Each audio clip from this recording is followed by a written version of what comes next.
The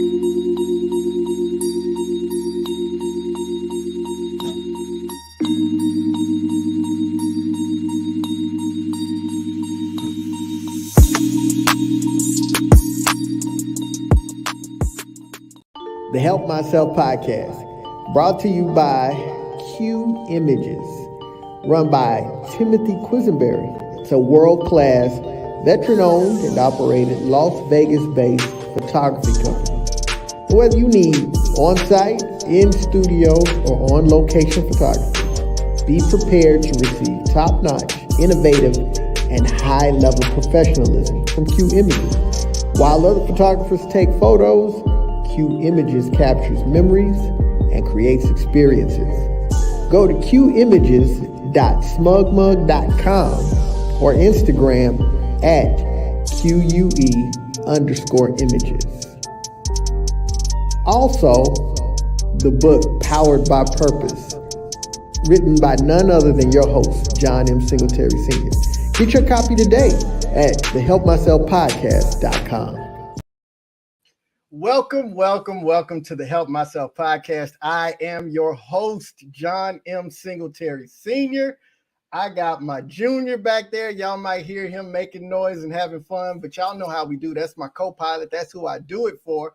That's why I introduced myself as John M. Singletary Sr., and I am super excited tonight, kind of as always, but a little different this time because I have some special guests backstage. I've been pumping it up all week and we've been talking about it all week, but tonight is our relationship roundtable, and I'm privileged and honored to be able to share the stage tonight. And this production is being presented to you by I Am Sierra Parker, the brand, and the Help Myself podcast. All of my faithful viewers know all about Sierra. She came on with one of the most, well, not one of, but the absolute most watched episode in season 3, and we had an amazing conversation. So I expect nothing less. But not only do we have Sierra tonight, but we brought along some friends. So how about we get into that real quick?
Now listen, I will put out this disclaimer early. I am not a relationship specialist. That's why I have these amazing 4 couples, but we're not telling you what to do. They're just going to talk about their experiences and give you advice from their perspective. Listen, I'm throwing out disclaimers. I'm doing a lot of talking. I'm ready to have an amazing time with our guests. So without further ado, let's bring on these amazing couples. And we're going to start with Matthew and Rochelle Smith. Hey. Hey. Hey there. How you doing? What's going on, John? How are you? Oh, man, great. Hey, we want to give you a quick opportunity to introduce yourself to the folks. So tell us a little bit about our OG couple, as I've been saying all week. Yeah, we are the OG couple, that's for sure.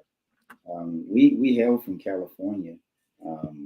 We were involved in ministry for over 23 years, and we transitioned here to San Antonio, Texas, and we still are consumed by success in our relationship as well as success for other people. We're both real estate agents, and we're into fashion, obviously, and online men's and women's boutique now, rock, paper, denim, and of course we have a foundation, a nonprofit called Fashion for Life, where we minister or help raise awareness for victims victims of domestic violence. That's our pride and joy. We've been married 34 years. 34 years. Just celebrated our anniversary. Happy anniversary. Look, we love Black love here. So thank you so much for being on the show tonight. And our next guest is my partner in crime and her boo thing, Gary and Sierra. How you doing? Good evening. What's going How on? are you, John? Listen, I'm amazing. I'm amazing. I'm excited. I'm ready to get it started. But how about y'all give us y'all's quick little introduction? Well, of course, this is Sierra Parker. I'm Gary Bowie, born and bred Texas. My mom's I'm the only child. Been in San Antonio, I think, majority of my life. Traveled a little bit. I work at USAA. I do a little modeling part-time. And yeah.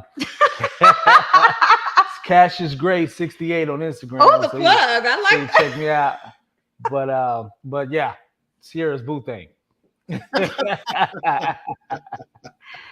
everybody, Sierra Parker here, CEO and founder of I Am Sierra Parker, the brand LLC. I'm co-owner of a boutique called Sneak Designer Boutique. I also am the founder and CEO of Queening in My Purpose nonprofit. My COO, Rochelle, is right there, and president. We are celebrating our 5-year anniversary this year, so yay! I am a learning and development manager in my 9 to 5, and I am Gary's boo thing. He's mine, I'm his. That's what I'm talking about. That is what I'm talking about. Next, we have Jeremy and Asia. Or maybe, there we go. Sorry, stuff. Good evening, everyone. My name is Jeremy McZill. This is Miss Asia Grizzard. A little bit about myself before I bring my Luna up. Luna. Yeah, because I love wolves. So Luna, awesome. But definitely, I'm 35 years old, born and bred in Port Arthur, Texas, reside here in San Antonio, Texas. Been here now for about 4 years. I own a graphic design and web development business called BYOH Graphics Design. I'm also an author, published author and poet. And that's pretty much it. A loving father to a now soon to be 17-year-old daughter, phenomenal basketball player. And that's pretty much it. I just love what I do. And I love the people, and I love being around people. So that's a great thing. So again, I bring up my Luna. Mr. McZill models on the side too. He forgot that part. As he said, I'm Asia Grizzard. I am 30. And for my full-time job right now, I've just started working as a service agent for insurance. So I'm working in an insurance brokerage. It is new. I'm figuring it out. I am also finishing up my MSW. So I'm in the last leg of my internship, and then I will have this master's of social work. Please don't ask me, am I going back? That is it. No doctorates for me. I am tired. But I am also the owner of the Social Butterfly Effect. So it is a virtual assistant agency. We handle all the back end for businesses as well as social media management. I typically bring him in if they need websites, logos, that type of thing. And then we also started Can of Paint not too long ago. So it's just kind of like our little spinoff on painting with a twist for sipping paints. We know that not everybody is like big on drinking. So if you're someone who, likes like CBD, or you like cigars, or you like hookah, you can do that with us and paint in the comfort of your own home.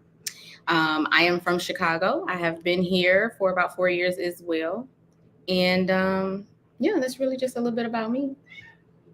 Man, that's awesome. No more school for you though, huh? No more school for me. And Jeremy the Smiths, they've been married for about your entire life, brother.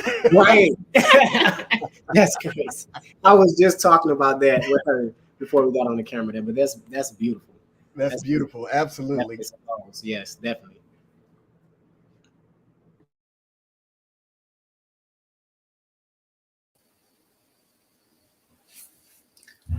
Hello, everybody. How you doing, John? Man, I'm great. I'm glad to have y'all on. How are you? Doing very well, man. I'm doing very well. Come on, give us the spiel. I am DeMont Jones. This is the one and only Miss Brittany Nichelle Smith. We are somewhat in the infancy of our relationship compared to some of the other people on the panel. We've been together now 4 years, both work in education. So we are kind of navigating the life of being professionals and also blended family. And so we kind of bring a somewhat unique element to the panel. Man, listen, that's awesome. That's awesome. Like, before we even get started all this talking, man, let's give it up for all of these beautiful couples. Look at this Black excellence in the room. All right. And somebody here, Miss Shanita Bush, she gonna have to pick a struggle. She keeps saying everybody is her favorite couple. But are y'all ready for some questions? Y'all we're ready. We think we're ready. Scared, We're ready. I think so. You know what? And I'm gonna take the lead here. I want to start with our OG couple, the Smiths. And our first question, and we go round robin. You can jump in whenever you want to, or you can pass if you choose not to answer. No pressure here. But I want to start with, what drew you to your partner initially? Ooh, that's a good question. I'll let him answer. Well, I was stationed with a Marine Corps unit, and we went down to the Oakland Army base to get in fights with the Army guys. And I saw my wife, and what drew me to her was she was in this nice little outfit. Oh my God! This was a long time ago, John, but it was a little green, military color little outfit, jumpsuit type of thing with a little red. And she was the hottest thing in the club. You know, I wasn't looking for intelligence at that time. I was looking for a fine looking woman with a nice body. You dig? And so I pulled up on her, you know, but that's what initially drew me to her. But there's certainly a lot more that keeps me. Initial draws don't always keep you. There's much more depth that's created throughout the relationship that allows you to stay in power in difficult times. Y'all hear that, fellas? He pulled up on her. That's what I'm talking about. You did. He's not exaggerating. Did you want me to answer it too, or? That's up to you. Did you just fall for it, or did you have some input on that? Yes and no. I indulged him. I'll say that. I was with my girlfriends, and we were there. I probably partied 6 days a week at that point in my life. So I indulged him. You know, we sat down and had some conversation. He asked me to dance. I said no, but we sat and talked and laughed and kind of people watched. And the rest is history. It really is. After that, we left. I gave him my number. He called me, went on a little first date. He thought he had game and rap. He really didn't, but you know, he was cute. So I was like, okay. And really, the rest is history. And it's beautiful history. It's beautiful history. But come on, brother Matthew, you ain't got no game. Come on, no, I'm just No, I don't.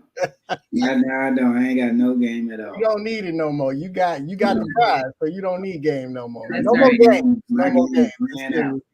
Only game I got is golf. What's your handicap? 9. Oh, yeah, I ain't messing with you. You know, I'm gonna play bully ball. Next up, Gary and Sierra.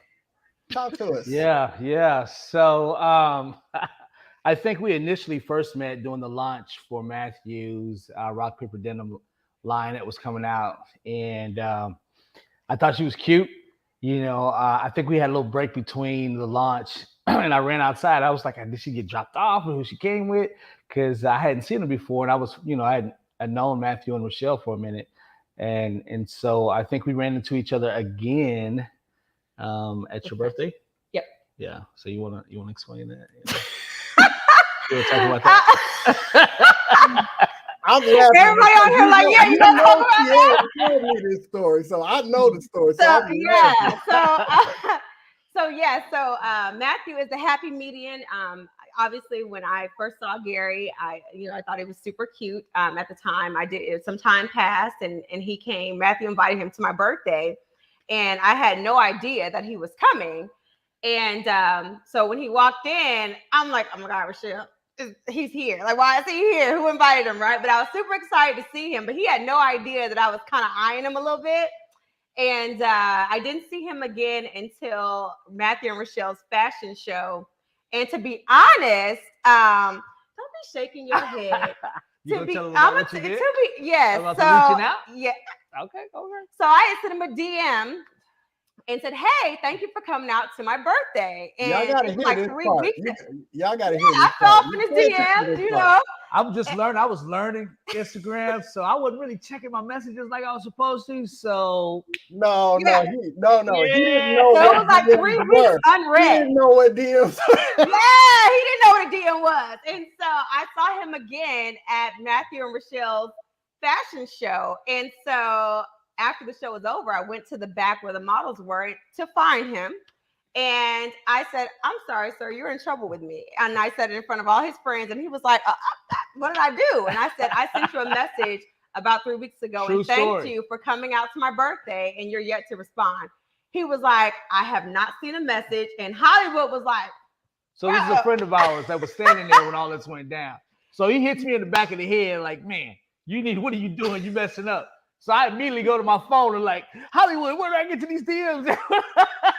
So I'm looking for a message. Sure enough, there's some messages in there. So I finally responded, and the rest is history. Yep. So. Anybody that knows Sierra knows that's exactly how that had to go down. Her just stepping to you like, "Sir." Yeah. And I stood there with my mouth open for like 5 minutes, like, so. Now I'm gonna skip over to Brittany and DeMont because this brother ain't been smiling a lot. But when I saw that question pop up, I saw a little smile pop up on his face. So I want to see what he has to say to this question. Ooh. So I guess to answer what drew me to Brittany, we were on campus, I believe. I had just moved schools, and she just kind of walked through the room and like wasn't doing anything, but she walked through the room, and I asked someone who I was next to. I was like, "Who is that?" I'd already decided at that moment she was going to be my wife. She didn't know that, but I decided I was like, that is my person. The ancestors told me that at that moment that this was my person. The ancestors. That's correct. The ancestors told me. And then we ended up being in some of the same spaces, and I just found just like whatever reason to say a word to her. Low-key stalking. I was not stuck. I just found anything to talk to her. I saw her at a table eating some M&Ms, so we started talking about peanut M&Ms. I had asked her if they were her favorite, and then I think I brought her some peanut M&Ms, like a big bag. And then following that, we just kind of connected over music. Because then she would stalk me at school. And I always listen to music all the time. And she approached me one day, and I would wear headphones. And so I took my headphones and I put them over her ears so that she could hear what I was listening to. And I think that's what sealed it. Aww. You see my face, John. That story was awesome. Is that accurate though, Brittany? It is somewhat accurate. I actually didn't see him when he saw me in the room full of people. I initially saw him when he came in for his interview. And he walked by, and for those of you that have not seen him in person, like, he is obviously super tall, right? And so I remember him walking by and saying to the admin assistant, like, "Oh my God, like, who is that?" But I let it go. Like, I didn't, read further into it. Like, I wasn't into it too much, but just thought that he was, like, obviously really handsome, and just kind of kept it pushing.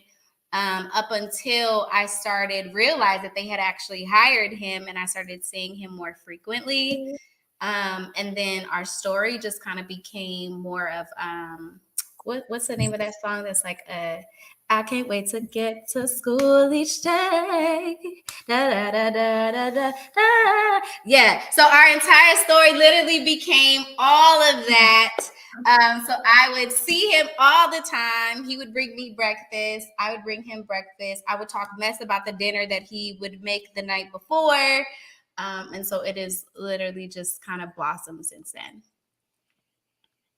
Man, when is that movie coming out? Come on now. It would be kind of dope. It would be really, really dope. Yeah, man. Uh-oh. Jeremy and Asia, the pressure is on y'all. It ain't gonna be like that Disney story they just had. It won't, because it was definitely in the midst of COVID. Yeah. Go ahead, I'm gonna let you. What? Not ladies first. Okay. So like I said, it was in the midst of COVID. So ours was more, I guess, what modern was considered during COVID. So we actually met via Facebook. And what it was for me was at the time, like they had rolled out the new update where you could react to people's stories. And so I would notice like I'd get like a heart here, a heart there. And then there was this one person that was leaving like 4 to 5 hearts on every picture. And I'm like, okay, whatever. Didn't think anything of it. Wait, let me find my notepad here. 4 or 5 hearts is the secret number. Okay. It's the secret number for me. But I just kept seeing that. It was like every day. Cause like I don't post pictures on my page often, but I am always on my story. And so I just kept getting these likes on my story. And so I like went to his page. Of course, you know, like I did my little FBI research. You know, I'm like, does he have a girlfriend? Okay, it looks like he has a daughter. That's cool.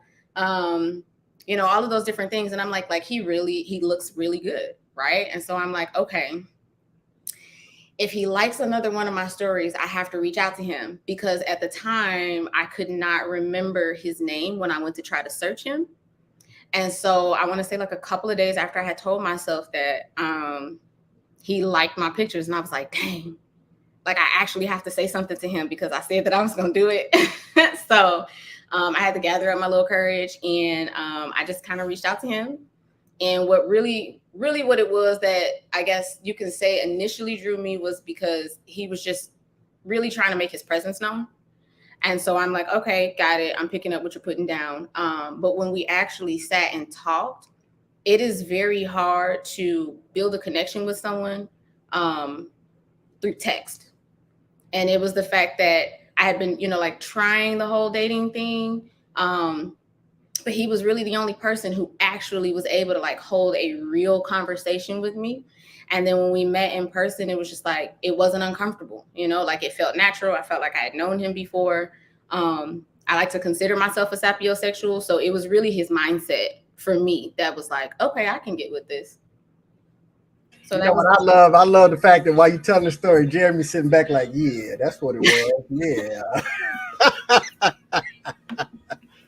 That's how it happened, brother. That's how it happened. It's a few parts in there that she would always like hint on throughout our relationship that she never really understood why it happened. Like it was consistent, but she couldn't catch the consistency of me. I was stalking. It is what it is. I was like, dang, I'm on social media. And she did the same thing. She'll like a picture, but not as much as I was liking her picture. So it was her eyes initially, and I still talk to her about those eyes to this day. Her voice, her soul. It's some traumas that happened in childhood that for some reason and somehow I couldn't figure out or find any other person. It didn't even have to be a girlfriend to understand like where I was coming from, and that can talk me through it. Really talk me through it. And I don't know what it is that made me trust her in that way. I don't know what it is that made me like say, let me find a little piece of myself for her. Because at that point, I had just got out of a relationship that lasted 7 years. Mm-hmm. My entire life, I've been in relationships. I've never been single. So at this point, after I got out of my last relationship, I was like, I'm going to be single. I'm going to do what I want to do. I'm going to make my decisions. I'm going to live my life. And I still try to do this. It's complicated to this day. Right? Don't make it too complicated now. Yeah. So she's allowing me though, like she's here, but she's allowing me the time to actually see the error of my ways, talk me through it, help me understand it, just like I do my daughter. You know, let's critically think about the situation so that way we can understand where we could have went, where we could have kind of made the situation go in our favor in a good way. All right. But she really changed things for me. And my daughter, she knows how I feel about my daughter. So that's still the deal. When my daughter was like, it doesn't matter what happened between you and my dad, you're gonna always be my person. And that was it. Talk about some pressure. Yeah, because that little girl don't like anybody. If you met her, you probably know that. She doesn't like anybody. She loves everybody, but she doesn't like too many people. Not besides me. I know that feeling. And her little brothers. So, yeah. I think it was all of her. Whatever God brought her as, that was it. That was good enough. So now she's making me like make decisions, helping me understand it. I'm cool with it. Helping you make the right decisions, brother. Man, listen. I thought I was gonna have to do some transition, but Jeremy did it for us. Second question, and whoever wants to jump in first. Second question. In a relationship, how do you set healthy boundaries in a relationship without offending your partner? Who wants to take a stab at that? Don't everybody go at once.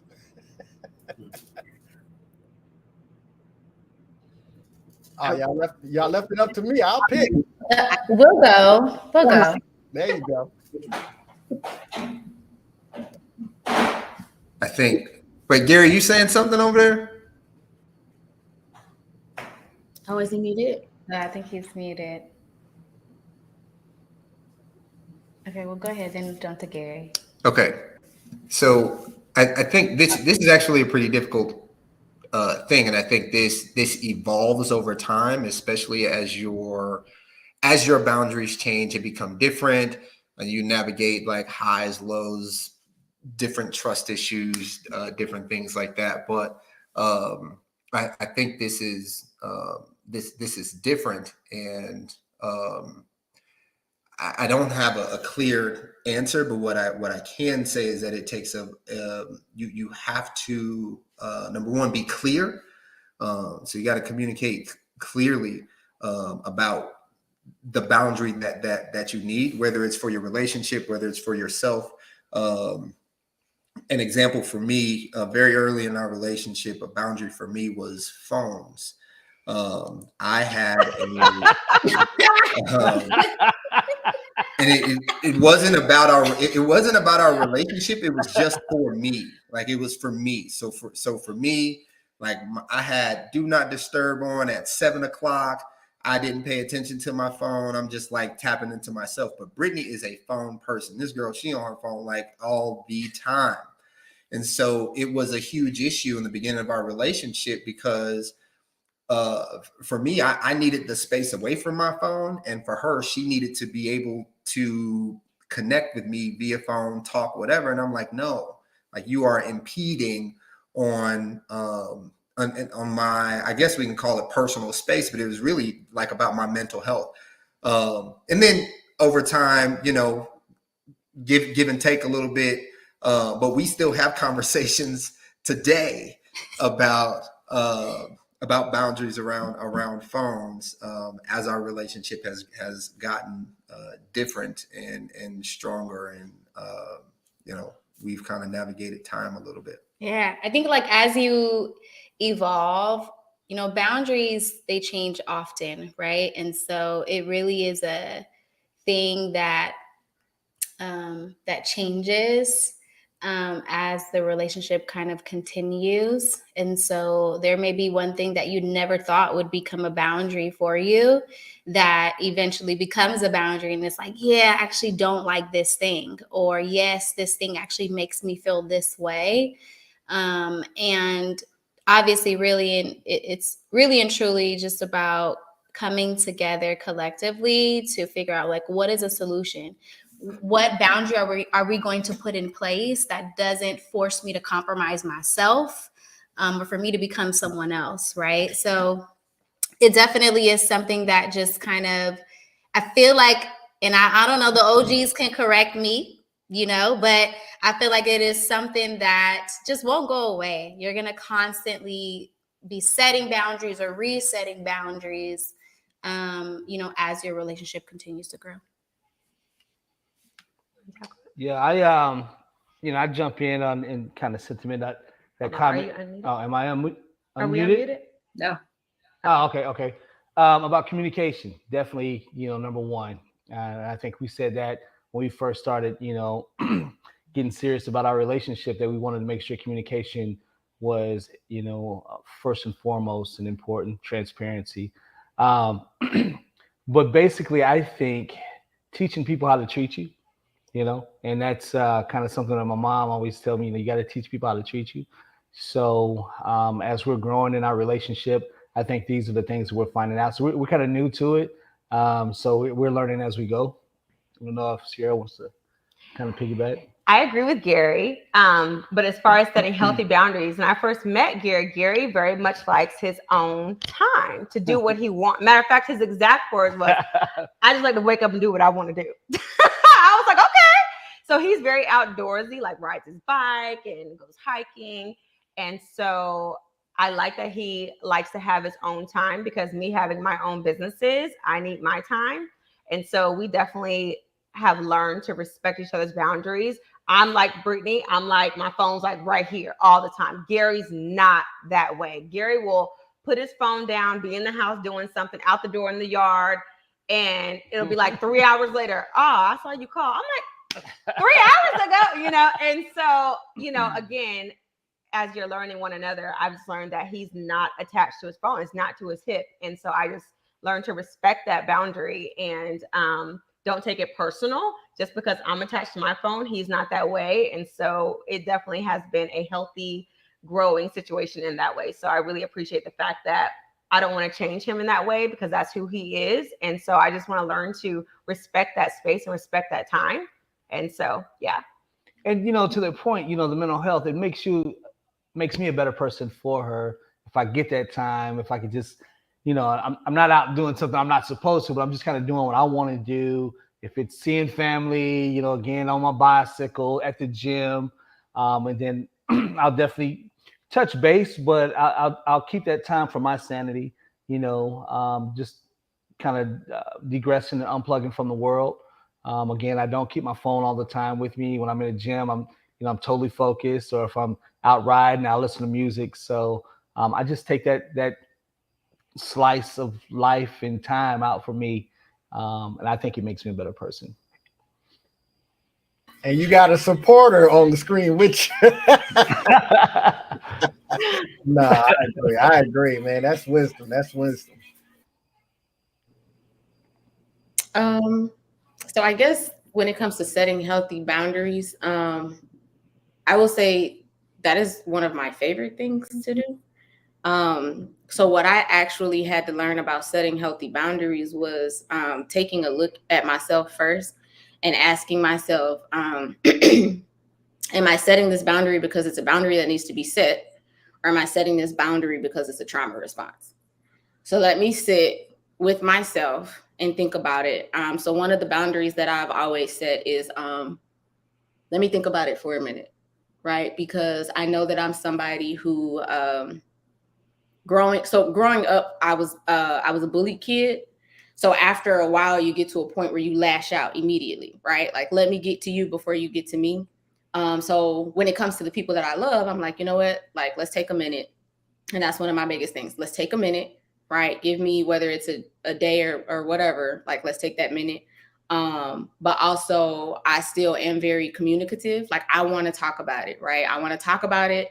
I want to know what's going on. And so one of the things that I had to learn about Jeremy was like, I don't want to talk about it, right? Like, I don't want to talk about it. I don't want to argue it and all of those things. And so it's just one of those things where I had to kind of start picking up on those cues. When your face looks a certain way, it's like, okay, here's your favorite snack. I'm gonna head out. You know what I mean? Like you do what you got to do, and then we'll come back and we'll talk about it later.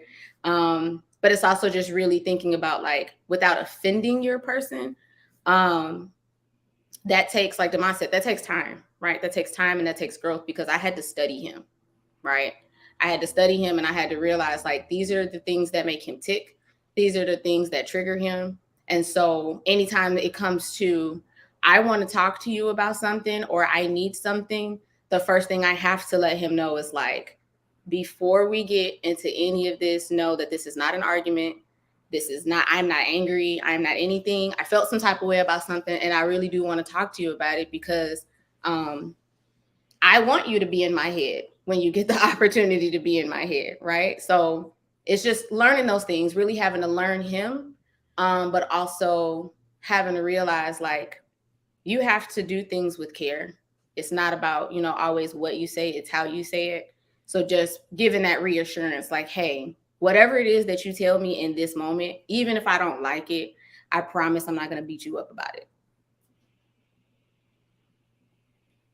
If I could just chime in just for a second, John, I just wanted to add everything that everybody has said is exactly what we've experienced over time. But because we were married such a long time ago, even for me, my understanding of boundaries or setting boundaries in my relationship was really more of the norms. It was, this is what you're supposed to do. This is what's supposed to happen. This is what's not supposed to happen in your relationship. And one of the key factors that we have grown to understand now that wasn't necessarily present at the time that we were growing up, if you will, in our marriage, because we've been married more than half our lives, is that we're individuals and we're constantly, I think Brittany, you said it, we're constantly evolving and we're changing and we're growing and we're morphing into new people, and we're becoming different people and better and intricate every single day. And that facet or that aspect was never really considered, if you will, a long time ago when you were getting ready to get married, right? Or when you got married, it was, no, you should do this, you shouldn't do that, and he's supposed to do this, and you can't do that.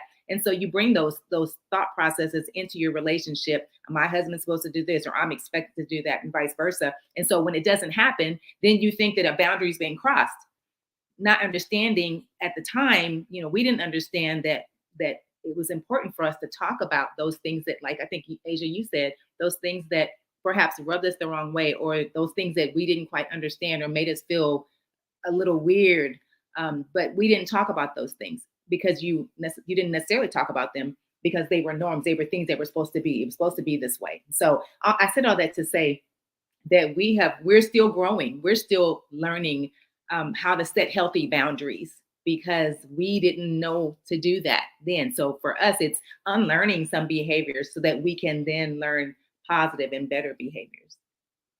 Man, listen, I'm gonna get y'all's permission. Y'all gonna have to sign some NDAs after this is over, because this is gonna be a relationship masterclass, and I'm gonna be selling it for $99.99 on my website.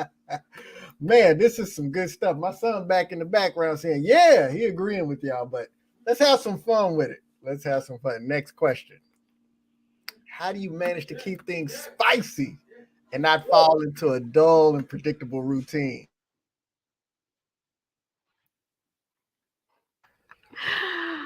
So I guess being new to, we're spicy all the time around here pretty much, but I don't know, we try to keep it spontaneous, fun, nothing serious. We're not setting times and dates for nothing. We just enjoying life, enjoying each other. So I'm super go with the flow. Like I love to just enjoy myself. Anyone that knows me knows that I just love to have fun. And Gary's the same way. Like I've never met someone that jokes with me that I don't have to explain my jokes. I can reference a movie. He knows what I'm talking like he gets it. And I just love that. So I don't have to like dumb down my jokes so that he can we're like on the same page. So we both enjoy life. We have great friends that we have a good time with that also like to enjoy life. Rochelle and Matthew are really great friends of ours. We go out with them often. And so I think just the fact that we're both spontaneous and just enjoy life every day and try to maximize it it really never gets dull because I mean we plan some things, but I'm like, hey, you want to go to Houston today? Like, let's go. Like, so yeah, I just live life as it comes. Back to you, Johnny. Everybody else is all shy, acting, just looking at the camera like spice. I like mine mild. I'm gonna plead the fifth, so I don't want to say nothing in front of my mother and father-in-law. I'm pleading You guys are grown. That might be a good move. You grown. So have at it. You better keep it spicy. I can appreciate You it. can appreciate it. Oh, well, then since they can appreciate it, I'm going to go ahead and share. I said I could appreciate what the month you said. Cheers. I think for us, I would say, and you can correct me, but I would say it's more so about like finding out each other's fantasies. Like, I feel like when you find out your person's fantasies, things that they desire. I only got one fantasy, Mrs. Smith, and that's just to go to sleep. I just want to go to sleep.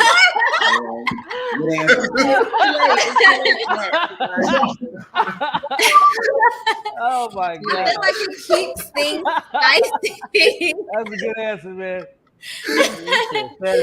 It keeps things spicy in the relationship. Because ultimately your desire is to please your partner, right? And of course, obviously within boundaries, but ultimately your desire is to please your partner. And so I think just finding out those different fantasies, finding out those different things that they want to do, where they want to go, is how we tend to keep it spicy. I don't know this I don't know this we she talking about. I come home. I come home. We eat. We pray. Sips tea. John, I'll say this about the whole keeping things spicy. I think every relationship goes through peaks and valleys of sexual spiciness or non-spiciness. I think as you find your way through life with children and other responsibilities, you can lose sight of some of the necessary things that need to keep it spicy. And I think that spice never starts in the bedroom. Spice starts in the kitchen. Spice starts in the hallway. Spice starts in the garage. It starts in the car. It starts in the backyard. It starts standing out in the garage and giving each other a kiss or saying goodbye as I ride off on my motorcycle. I think that if we just relegate spiciness to bedroom, then we do ourselves a tremendous disservice, because it starts when me and my wife are sharing in cooking breakfast or dinner or any of those types of things. It really does. It starts in conversation, and in many cases, spiciness ends in conversation. So I think that if we Brittany talked about exploring fantasies and so forth, and I'll say this, that's the answer every young person gives. And I'll say this, when I was her age, I gave that same answer, that we need to figure out what our fantasies are. And the truth of the matter is, you may not want to know what them fantasies are. So y'all may want to figure out some other things. But I really believe it starts in the kitchen. Really, it starts with having and developing a closer relationship of trust and mutual love and respect. I think that you can keep a relationship spicy. Is it important to go on vacations together? Absolutely, it is. Is it important to be spontaneous? Absolutely, it is. But I think that we develop a lot more spice, and we're able to maintain that if we are utilizing the other areas and other dynamics to keep it spicy as well. Pepper is not the only thing that makes food a little spicy, right? Now, I'm saying that because there's many things that we can do to keep the spice in the relationship. Let me give you one. I'll tell you one. It's my having a budget and sticking to that budget will keep some spice in the relationship. I'm just saying we're balancing books and That's facts. That is facts. paying bills will keep a whole lot of damn spice in your relationship. Trust me.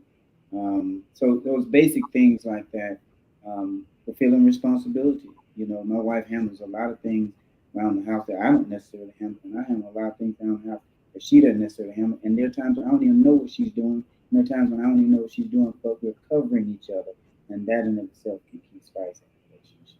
That's just my take on it. Jeremy, Asia, y'all want some of this question? Y'all want us to move on? We're gonna honor thy wisdom. Oh my God. I follow instruction. That's where we're going with that. Thank you. I guess follow his lead. Hey, honor thy wisdom. But you know, watching a certain response here makes me want to ask this question now. Does your family's opinion influence you when you're dating? In the case of Brittany, no. Well, there you have it, people. Right? The Bible ain't even influencing. I think it does, though. I think it does.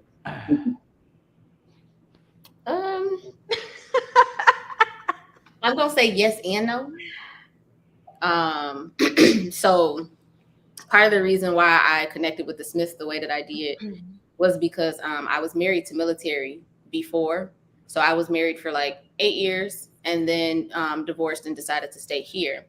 But one of the things for me was I'd always said, like, I know that I'm a wife. I just wasn't his wife, and that's okay. So what I want to do is connect myself to people. So like every time I moved to a different state, I tried to find someone who reminded me of my mother.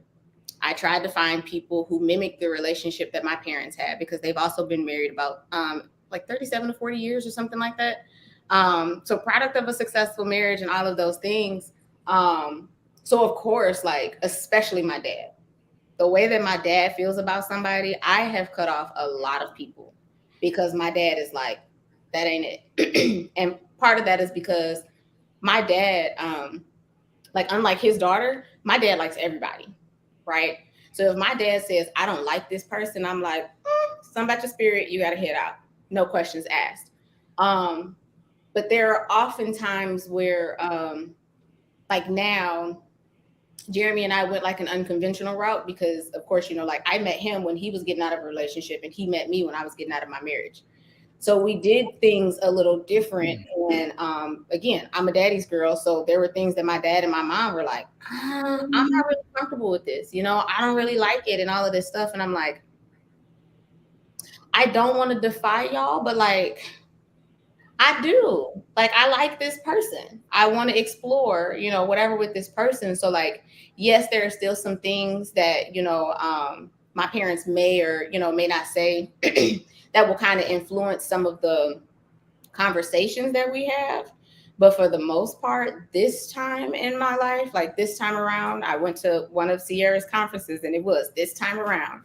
This time around, everything is really different. And so it's like, there's no disrespect, but I did have to set that healthy boundary with my family and say, like, at the end of the day, I'm an adult, right? I'm an adult. I can do what I want to do.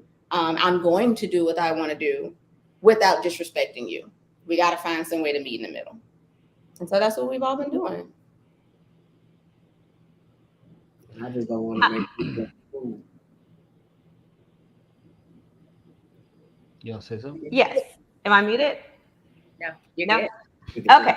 So for me, I think my mom's watching on YouTube.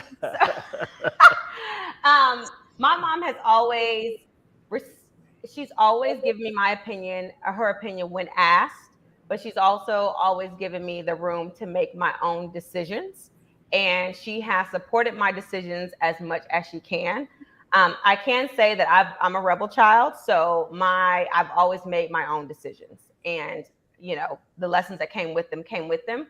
At this point in my life, I think just that given the history, you know, I can look back and say Mom, you were always right. God, ugh, you know, but I value my mom's opinion very much. I think my mom is probably the only person that, you know, I really value her opinion. I hear the rest of them, but I really value my mom's opinion. Like Tara on here, I will curse each other. Like, mind your business. But she will tell me.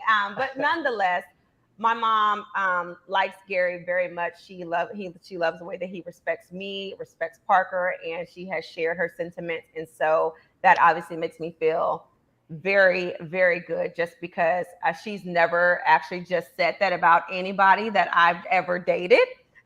So this is very different for me. Like, what? You said you what? Like, I hear you right. So it makes me feel very good to have my mom's support. However, if I did not have her support in whatever relationship, if I wanted to move forward, I would move forward, and she would respect my decision. So Yeah, I mean, ultimately, it's your decision, right? But I have a tight knit group, you know, and I do, I run things sometimes by my mom, just to kind of, get the feel. I think she has this BS filter that that she puts in effect. No, I don't know, let me see, she may hit me with that, but when it came to Sierra, they actually have their own relationship that I don't get involved in. I think they communicate now. Um, I was a little worried. Our situation is kind of unique because of our age difference. Can I say that? yeah, you can say. The gap on the age difference, and so I was a little bit worried about her parents, thinking about what they felt about that. I don't know if my mom can express any concern, but Oh no, Sierra is grown. Yeah. Yeah. yeah, I mean, like I said, it's ultimately, it's your decision. But yeah, I think maybe you may run it by somebody that you trust and you love, just to see, what they think.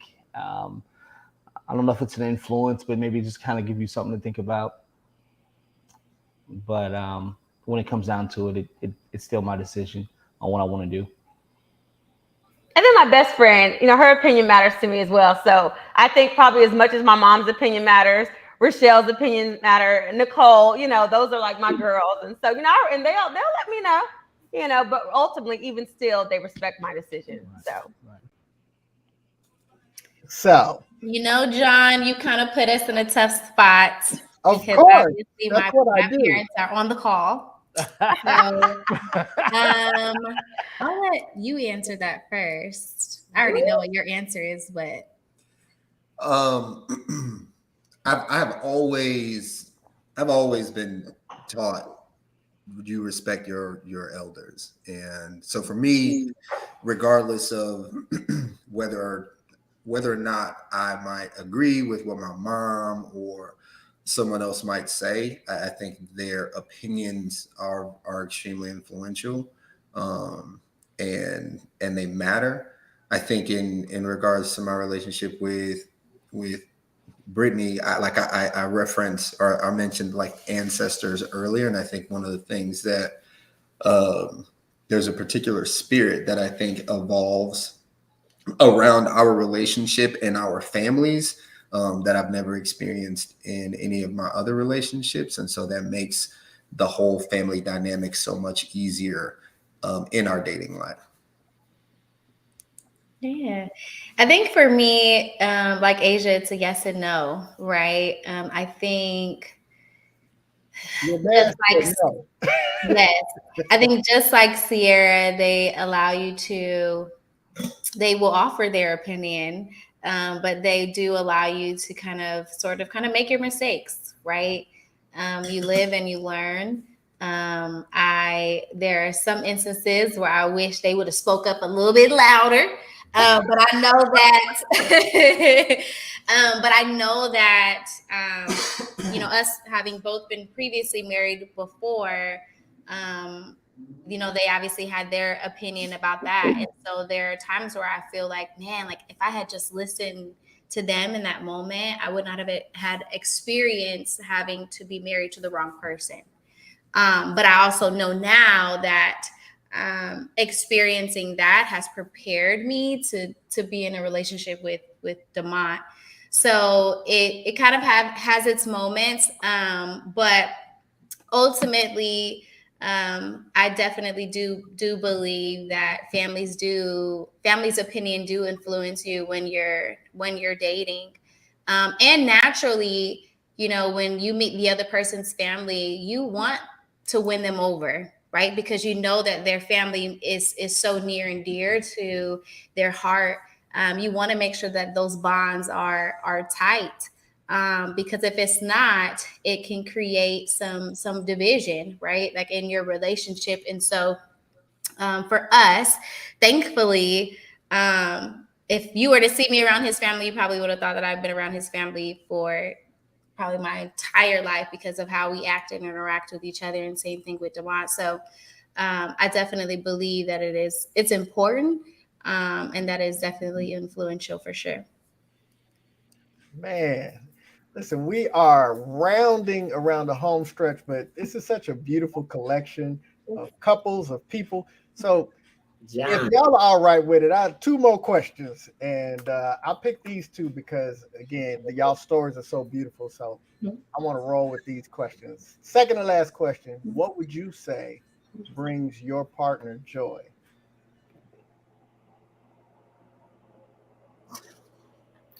I'll answer that first. Knowing that what I think what brings him joy is knowing that I'm pleased and knowing that I'm happy more than anything.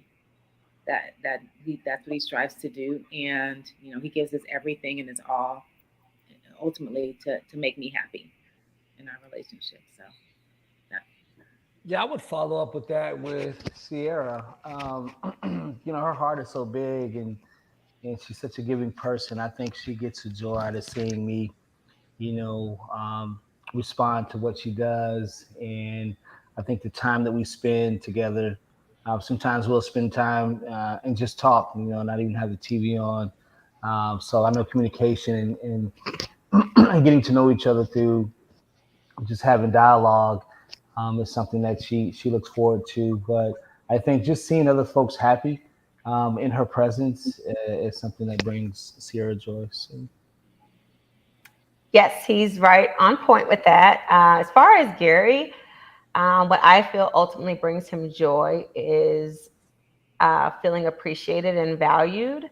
Um, and I try my best to show him that I value him and all the effort that he puts in to nurture me, to support me, um, to do the things that he feel I should not be doing as a woman. Like, I mean, he cuts my grass. He comes over on Tuesdays to make sure he has my trash out by Wednesday.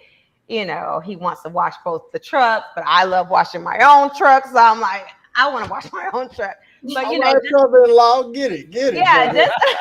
just those things that from a different household. Obviously we don't reside together, but from a different household, I know that he takes ultimate pride in ensuring that he is serving this house as if it's his own house, and I love that. And I know that it actually brings him joy to do that, and to know that I truly appreciate his efforts. I truly appreciate all that he does to nurture me emotionally and also mentally. So thank you for all that you do, sir. That was nice. That was sweet. Yeah. Yeah. That was sweet. John, let me jump in and add a couple things. My wife said that she believes that the thing that brings me the greatest amount of joy is making her happy, and that does bring me a lot of joy. And part of that means um, what makes her ultimately happy would be the fact that um, I respect her, and I value her, and I think that brings her a lot of joy. That I respect her, that I love her immensely, and simultaneously, that does bring me joy when I know that she believes that those things are true. In addition to that, one of the things I'll say that brings me the greatest amount of joy is my wife's appreciation of me and her believing and trusting in me. That probably brings me a great deal of joy as well. Just knowing that a person believes in you can does can do miracles for your life. And you know, I ventured out on so many different exploits, and I'm one of those Sierra Parker types. I'm gonna get out there in the water and I'm gonna find a way to swim. And my wife has given me the latitude and the support and belief to be able to do those things. That also brings me a great deal of joy as well, because when you have someone that belief is a very powerful thing. It's powerful when you have it personally, but it's also powerful when someone else has it for you. That brings me a great deal of joy as well. So it's kind of a loaded question with a lot of information to share. And again, we're gonna listen to wisdom. That's not happening. No, not again. Nope, not this time. Let me see if you know me. No, but it's pretty much that. That's exactly what she wants, and I know that. So my goal now is to make the adjustments. Remember, we're the complicated section. So our goal is to teach you what to do based off the mistakes that we're making. Right. So now you can make the same adjustments. That's what this is about. Right. I'm telling you, listen to thy teachings. I would say, like you said, it's that level of consistency and things like that for him. It kind of goes back to Matthew and Gary. I am not a super excited person, and so my form of celebrating people looks different. But I know what brings him joy is feeling celebrated. Recognizing the things that he's doing, recognizing that, he's making whatever adjustments needs to be made. And it's not like, oh, pat me on the back for the things that I should be doing, but still just acknowledge the fact that like, I love you enough to put myself in uncomfortable positions to make sure that you're good. Because he does that a lot. He makes himself uncomfortable to make sure that I'm comfortable. And that's big for me. So just making sure, like his thing is he wants to feel celebrated. He won't tell you that, because he's not going to fish for compliments, but like, make me feel celebrated, make me feel seen, tell me thank you for the little things and those things like that. So those are the little things that bring him joy.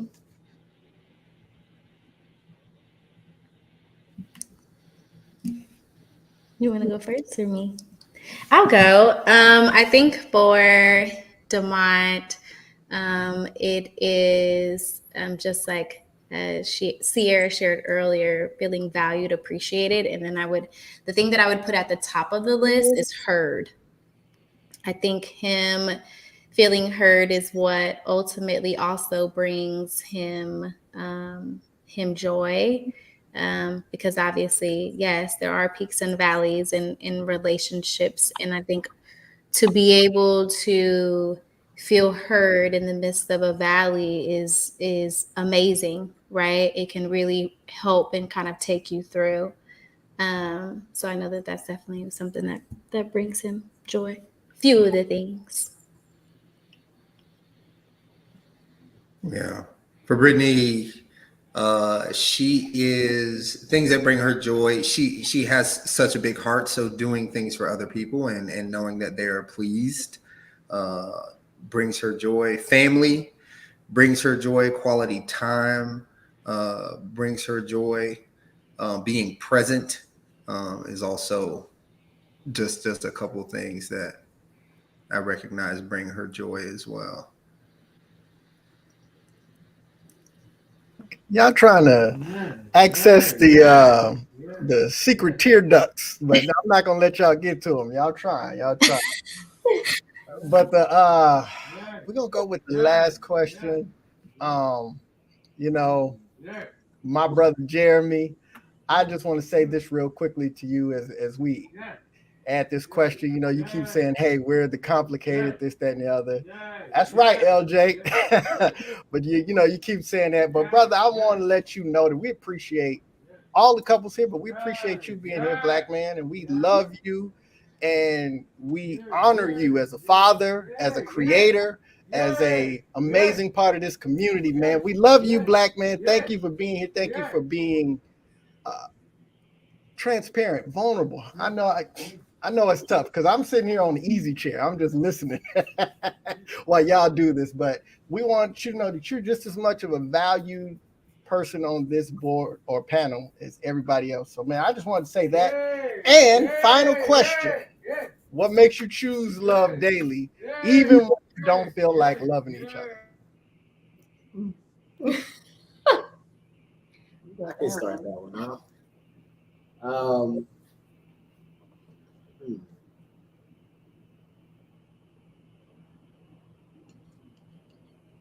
I would say our relationship is worth it and our legacy is worth it. And for that reason, even when we don't feel like it, we choose one another. We choose to love one another despite whatever may be going on, because we're worth it. Yeah, it's the big picture. I believe in that. You know, it's what you're planning, what you are visioning for yourself and your partner, and you know, you want that to come into fruition. So it's the big picture, you know, and you find that time, you know. I just want to take the pressures off of it. I know how hard life is. I'm pretty sure we all do. I've been on my own since I was 14 years old. So anything that I can see that is about to happen, I want to try to avoid it for her. I don't want her to experience no kind of pain or anything like that. Disappointments, none of that. I just want to wake up every day. I wake up every day and think about like, okay, how can I make her smile today? How can I make her happy? How can I serve her? All right. So that's pretty much what it is. I choose to make that decision because that's a choice that I choose to make, and I enjoy making it every single day. Yeah, and I think that it also, I listen to my parents a lot when it comes to love and relationships. And one of the things that my mom always told me was that sometimes he's going to love you more than you love him. Sometimes you're going to love him more than he loves you. And sometimes y'all going to meet right in the middle. This love is going to be a roller coaster. She said, but, you know, life is not great. And sometimes it's going to suck, right? But like when you find that person that you want to do it with, like, do you want life to suck alone? Or do you want it to suck with this person who can walk through this? And so that's one of the biggest things for me. And like, you know, like Sierra and Gary said, like, my relationship with you is worth more than my pride. So whether I'm right or wrong, I'm going to say sorry because I'm going to choose you daily as opposed to allowing, you know, my pride or my anger or anything like that to drive a wedge between us. I know, like he said, how difficult it is life for him, you know, so it's the same thing. How can I, even if I don't really get it, like how can I make it easier for him so that we can enjoy this together? I can honestly say that since meeting Gary, there has never been a day that I didn't choose to love him or chose love over anything else that was going on. And that's something I've honestly never felt before because if you know me, you know, I'm like, and Rochelle's looking like, yep. But honestly, Gary makes me better. He makes me a better person. He is a healthy addition to my life. And I think I've always been the healthy addition to other people's lives. And I've never truly had someone be a healthy addition to my life. And so this honestly is a very new experience for me. I'm learning how to enjoy it. I'm learning how to grow with it. And I'm learning how to um, not go against the grain because you're like, this is too good, right? And so it's like, you know, hey, good people deserve good things too. And we need to start learning that and being okay with, hey, I put good things out into the world. I deserve those things to come back. And this is God saying, hey, you've been doing my work for a long time, little girl. You know, it's time for me to bless you. And this is my blessing season. And everybody that I'm connected to is in a great season of their life. And so I'm just blessed to have a healthy connection of friends. And I am thankful that God has given me someone in my life that I choose love every day, no matter what. Even times where we may be irritated with each other, I'm still like, love you. And so, you know, and so it's very easy to choose love when you're equally yoked. And this is something that I have personally never experienced, which is being equally yoked with a partner that pours as much value into my life as I do into theirs. So, Oh, that was sweet.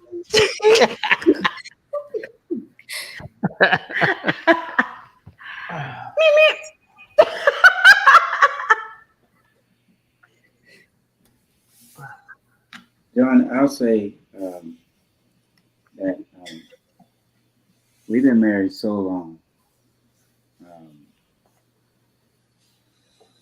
You know, I don't even know if there is an option one or option two, option A or B. And this is probably because we've been married longer than some of y'all. How old you are? You've been born. So we don't even consider if there's an option one or option two.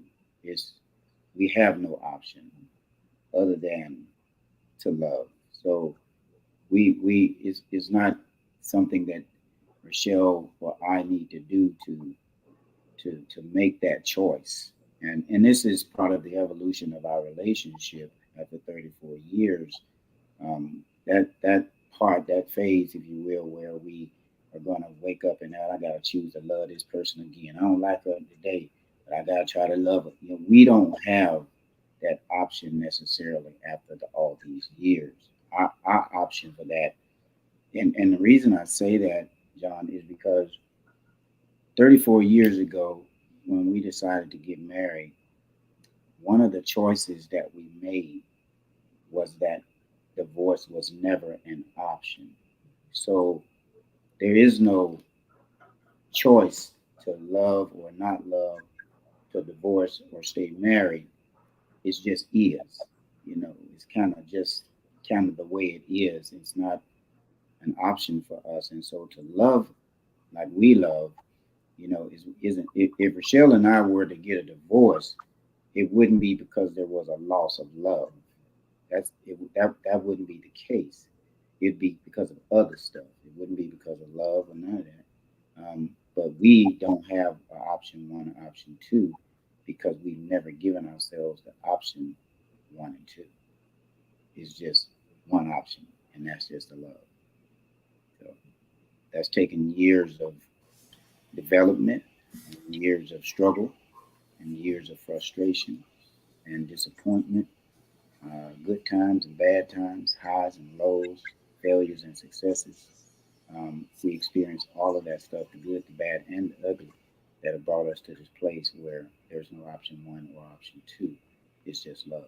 And love is not just a choice, but love is a commitment. We commit to loving. And when you commit to loving, you take away the variable of choice to love because we're just committed to doing it, you see.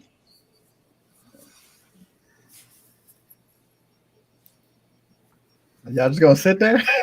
I'm gonna mess with y'all. Y'all up. Brittany, Tamai, y'all up.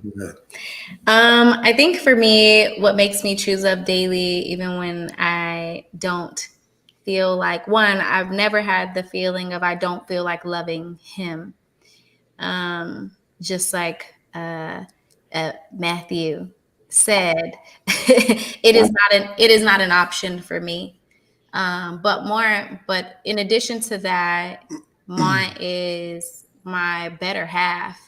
And so I feel like to choose to not love someone who makes you better is almost in a sense you choosing to not love some part of you, because he is a part of me. And so he makes me better every single day. He's constantly pushing me to grow and become a better person, not only for myself, but also for our kiddos, as well as for each other.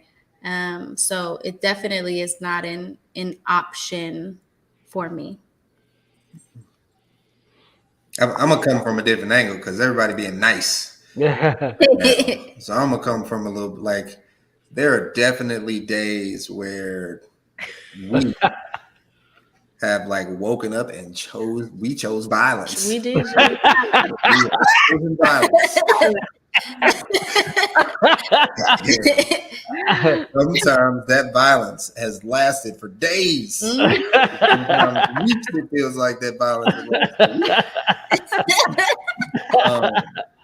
So one thing I can honestly say is that even when we choose violence, I'm like, I guess I don't want to be violent with nobody else. The violence is easier. The violence is easier with you than it is with anybody else. And so there's that Luther Vandross song. I'd rather have bad times with you than good times with someone else. And that's truly the way that I feel is if we gonna be violent, we're gonna be violent together. We're gonna be violent together. And this is but yeah, that's where I come from. You know, it's hard sometimes for sure. But yes, sir. It's hard sometimes, but I just can't envision since doing it with her, I can't envision doing it with anybody else. And so through the violence, we collectively choose one another. Doing what? Doing it till you're satisfied? Yeah, your mic is muted. Your mic is muted.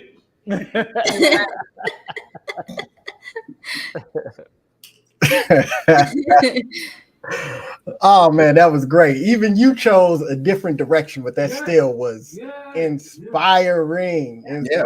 Sometimes I walk out of the house, I'm like, I can't stand this girl. I cannot stand her. But I'm like, I'm going not live without her either. I know that's right. So that was my last question. Anybody have any last kind of, like, I don't even want to let this go. It's been so good. I don't want to let it go. But before I share my last thoughts, anybody got anything they want to add before we go? Yeah, I just made that comment about the influence with family, and I know my mom and my stepdad may be watching. I love y'all and I appreciate any. I don't want to now don't call and ask me nothing. We saw the podcast. So I just want to shoot that disclaimer out. Mom, stepdad, Scott, I love you. I do appreciate any advice, anything you tell me, and they do it for the love. They just want to see the best for me. So I just want to bring that out there. But and Gary getting the brownie points from the family. I see you. Now, I just want to say thank you, John, for the platform. I really appreciate you. I brought an idea to you, awesome. And I knew I could not trust anyone else to facilitate my idea but you. And so I really appreciate you being willing to collaborate and bring this together. So I'm really excited. Thank you to all the couples that I reached out to and were willing. Yay. So thank you guys so much. These are actually my friends. Yeah, that's just so cool because we hang out with these cats. Yeah, so these are my people, and they were willing to come on and be vulnerable and be transparent and share their world with you. That's and big. Honestly, everybody on this call are very private people, to be honest with you. You don't see any drama on Facebook, Instagram, none of that. And so the fact that they were willing to come on and share a part of their life and be transparent with you and offer up their experiences. Thank you guys so much for trusting me with my vision. So thank you. And Gary, thank you for coming on. Gary is super private. So this was like very big for him to come on here and hang out, but he entertained the idea. So stepping outside of his comfort zone a little bit. I appreciate the opportunity to share. And so thank you everybody that came on and joined and tuned in and asked additional questions. So thank you guys all.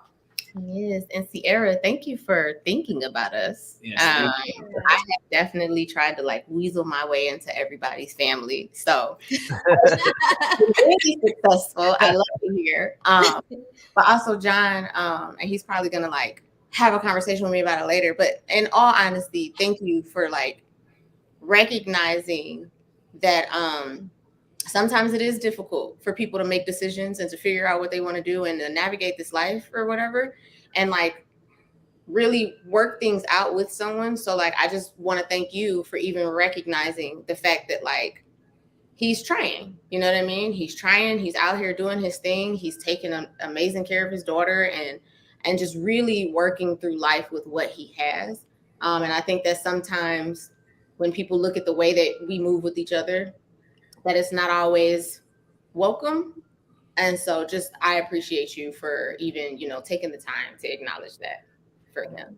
For sure. Thank you so Yes, much. same over here too. Thank you, Sierra. Thank you, John, for allowing us an opportunity to be able to share. We are also, like Sierra shared, just very private, especially Mont.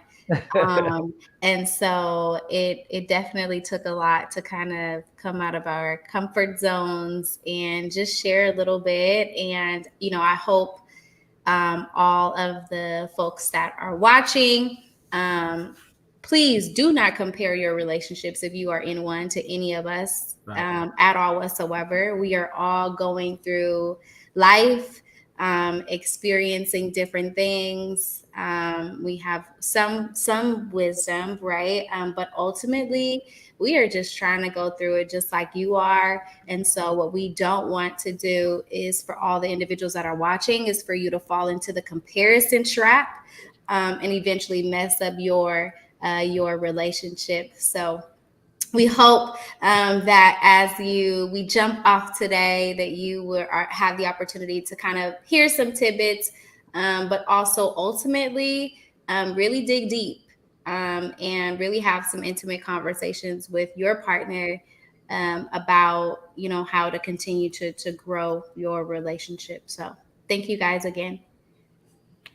Bar. She just dropped the mic on us like that. Yes, she did. She We did. We Well just want to say said. thank you. We appreciate each and every one of you, John, certainly, and Sierra. You know our heart, and we're grateful, and we can't wait for round two. Yeah. Oh, it's gonna happen. Run us back, John. Yeah. It's gonna happen. Oh, it's gonna happen. Listen, y'all give a round of applause for all of these beautiful couples.